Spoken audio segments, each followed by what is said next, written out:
Hey guys, so I just wanted to do a little comparison here between some nice mid-ranges from Nokia and Samsung. We do have the Nokia 7 Plus and the A8 Plus from Samsung, which came out a couple of months ago. It comes with a little bit more mid-range specifications than the S9, but very solid build quality. A little bit fragile, shall we say, in terms of the water test. That's why it's still having chicken pox, but nevertheless, you know, it's a decent phone.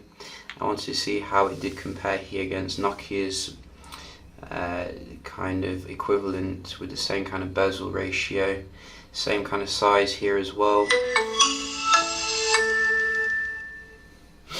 6 inches, full HD on both of them, but I think in terms of software, the Nokia is going to come with the Android 8.1 very quickly, whereas the A series is never updated very fast. In fact, I think we're still on Nugget here with the latest A series, which is a little bit disappointing. Let's just double check. So in the software you can see Android 7.1.1. I keep saying every year that I won't buy another A series phone because of this, but it's just because it looks so nice I end up buying it anyway. We're just going to have a look at the performance then, see if there's any differences here, and we can just open up a few apps.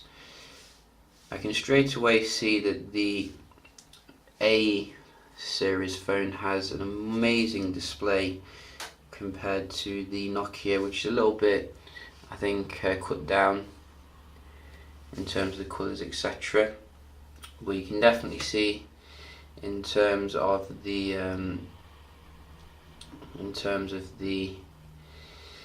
speed that the Nokia was very fast then on a lot of them.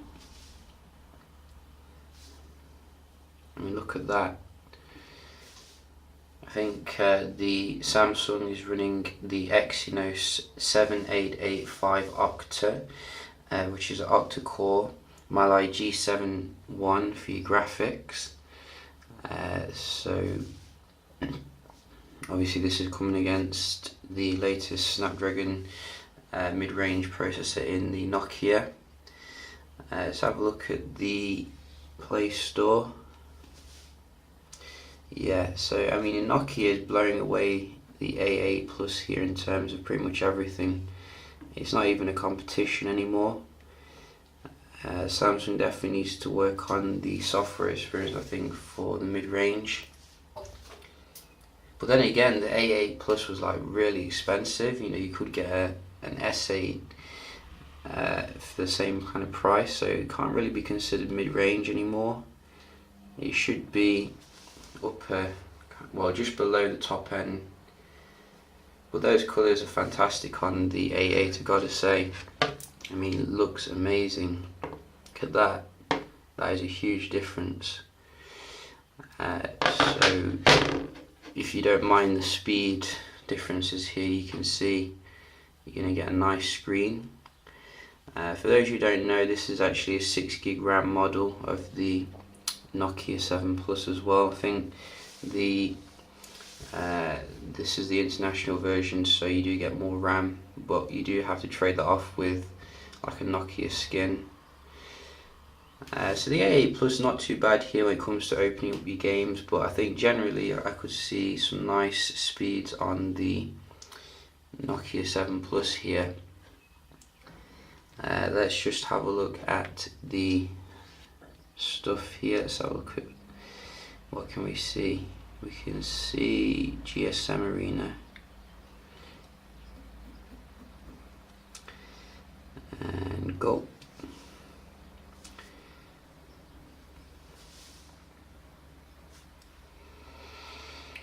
So it looks like the adverts load a little bit faster here on the left, but both of them quite similar really in terms of the performance. Very nice and fluid here. We can just go to Verge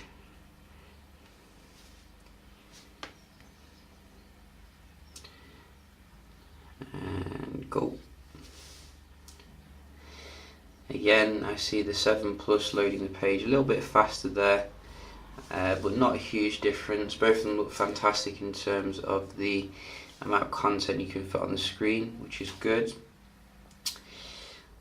So not a huge difference when it comes to your web browsing. Let's have a look at the speed test and round the video off. So let's go for the A8. I still can't believe that it's got all those chicken pox on it. It's weird. I mean, last year's had some pretty good waterproofing. Maybe they're cutting corners.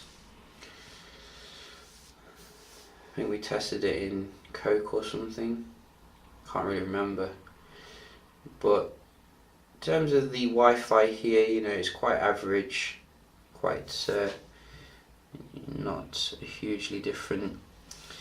In terms of the cameras, I think you're getting a slightly better camera in the Nokia 7 Plus, 1.75 aperture versus 1.9 in the A8 Plus, and I think obviously you get your 4K support on the Nokia, but you don't on the A8 Plus. Both of them 64 gigs RAM.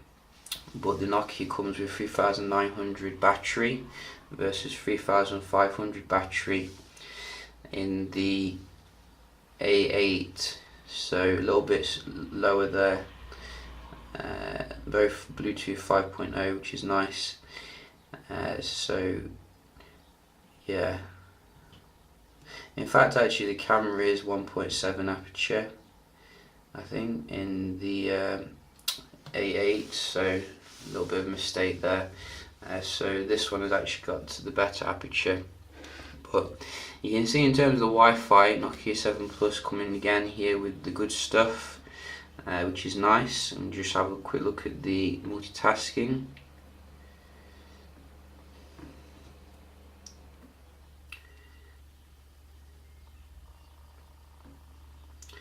So I'm not seeing too much in the differences here.